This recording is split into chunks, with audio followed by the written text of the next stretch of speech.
Hey there, upgraders. Roquinia here, and I need to tell you something that's going to completely change how you think about sleep. Right now, millions of people are destroying their gains, sabotaging their fat loss, and accelerating their biological aging, all because they bought into the biggest lie in fitness, that sleep is for the weak. Here's what the data actually shows. One night of total sleep deprivation drops your muscle protein synthesis by 18%, crashes your testosterone by 24%, and spikes your cortisol by 21%. You're literally becoming weaker, fatter, and dumber with every hour of sleep you sacrifice. But here's the plot twist. The magical 8-hour rule everyone preaches might be completely wrong for you. Your genetics, your training schedule, even your chronotype determines not just how much sleep you need, but when you should get it and what type of sleep matters most. Today, we're diving into sleep architecture, and by the end of this episode, you'll understand why your brain literally washes itself while you sleep, why afternoon performance varies by up to 26% based on your chronotype, and how to use strategic napping to hack your recovery without destroying your circadian rhythm. Let's start with what's actually happening when you sleep. Sleep isn't a monolithic state of unconsciousness. It's a highly orchestrated symphony of distinct neurobiological phases, each serving critical and non-redundant functions. Your night consists of 4 to 5 complete sleep cycles, each lasting 90 to 110 minutes. Within each cycle, you progress through 4 distinct stages. Stage N1 is the transition from wake to sleep, lasting just 1 to 5 minutes. Your brain shifts from beta waves to theta waves. This comprises only 5% of your night, but it's the gateway to everything that follows. Stage N2 is where you spend 45 to 55% of your night. This is characterized by sleep spindles and K complexes on an EEG. Sleep spindles are bursts of neural activity that facilitate calcium influx into cortical cells, literally cementing memories from the day. K complexes are your brain's bouncers, suppressing responses to external stimuli, so you don't wake up every time a car drives by. Stage N3, slow wave sleep, is the money stage for physical recovery. High amplitude delta waves dominate as your brain downshifts to its lowest frequency. This is when human growth hormone peaks, when your tissues repair, when your immune system rebuilds. You could have someone yell at 100 decibels and you wouldn't wake up. This stage comprises 15 to 25% of your night, but it's front-loaded in the first third of sleep. Then there's REM sleep, 20 to 25% of your night, backloaded toward morning. Your brain activity spikes back to waking levels while your body enters complete paralysis, except for your diaphragm and eye muscles.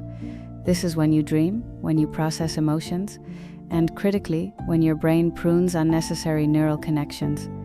But here's what most people don't understand. These stages aren't randomly distributed. Slow wave sleep dominates early, REM dominates late. Cut your sleep short by 2 hours, and you're not losing 25% of each stage. You're losing 60 to 90% of your REM sleep. Wake up 2 hours early for that morning workout. You just deleted the majority of your emotional processing and cognitive restoration. Here's something that should fundamentally change how you view sleep. Your brain has its own waste removal system called the Glymphatic System, and it only works properly when you're asleep. During waking hours, your neurons are firing, creating metabolic byproducts including beta-amyloid and tau proteins. These are the same proteins that accumulate in Alzheimer's disease. Every hour you're awake, you're building up neural trash. During sleep, specifically stage N3, something remarkable happens. The interstitial space in your brain expands by up to 60%. Cerebrospinal fluid rushes in and literally washes away the metabolic debris. It's like the difference between trying to mop a crowded restaurant during dinner service versus after closing. The research is definitive. One night of sleep deprivation immediately reduces amyloid beta clearance. Chronic sleep restriction accelerates the accumulation of these neurotoxic proteins. You're not just tired when you don't sleep, you're actively poisoning your brain. And here's a fascinating detail. Sleep position matters. Lateral sleeping on your side improves glymphatic clearance compared to sleeping on your back or stomach. Your brain drains better when you're on your side. Forget the post-workout anabolic window. The real anabolic window is when you're unconscious. During the first third of your night, when slow-wave sleep dominates, human growth hormone secretion peaks. Around 70% of your daily HGH production happens in these few hours. This isn't just important for muscle growth. HGH drives cellular repair, bone density maintenance, and metabolic function. But here's where it gets interesting. Sleep deprivation doesn't just reduce HGH, it fundamentally breaks your anabolic machinery. Studies show that after just one night of total sleep deprivation, muscle protein synthesis drops by 18%. Your body literally loses the ability to build muscle effectively. The mechanism is hormonal devastation. Testosterone drops by 24%. Cortisol spikes by 21%. You've shifted from an anabolic state to a catabolic state. You're not recovering from your workout. You're actively breaking down muscle tissue. And it gets worse with chronic restriction. 5 nights of sleeping just 4 hours reduces myofibrillar protein synthesis, the specific proteins that make your muscles contract. Young, healthy men sleeping 4 to 5 hours per night have the testosterone levels of someone 10 years older. The gender difference here is crucial. Males with 10 to 30 times higher baseline testosterone than females are more vulnerable to sleep loss-induced suppression. If you're a guy sacrificing sleep to train harder, you're literally castrating your gains. Here's something the fitness industry completely ignores. When you should train, when you should eat, even when you should make important decisions, is largely determined by your genes. Your chronotype, whether you're an early bird or night owl, is driven by variations in your core clock genes. This isn't a preference, it's biology. And fighting it is like trying to change your height. Early chronotypes, about 25% of the population, have their cortisol peak and temperature rise earlier. They hit peak performance approximately 6.7 hours after waking. If they wake at 6 a.m., they're strongest around 12:30 p.m. Late chronotypes, another 25%, don't hit peak performance until 11 to 12.6 hours after waking. If they wake at 8 a.m., they're not at their best until 7 or 8 p.m. Their performance varies by 26% across the day, compared to just 7.6% for early types. The remaining 50% falls somewhere in between. But here's the critical point. Fighting your chronotype doesn't make you disciplined. It makes you weak. Late chronotypes forced to train in the morning show significantly reduced strength, power, and reaction time compared to training at their biological peak. This is called social jet lag. If you're a night owl forced to live on a morning person's schedule, you're essentially living in a constant state of jet lag. Your hormones are mistimed, your performance is compromised, and your recovery is impaired. The solution is simple. Time your training to match your biology. If you're a night owl, that 5 a.m. workout isn't building character, it's leaving gains on the table. Let me destroy a dangerous myth that Silicon Valley productivity hackers keep spreading.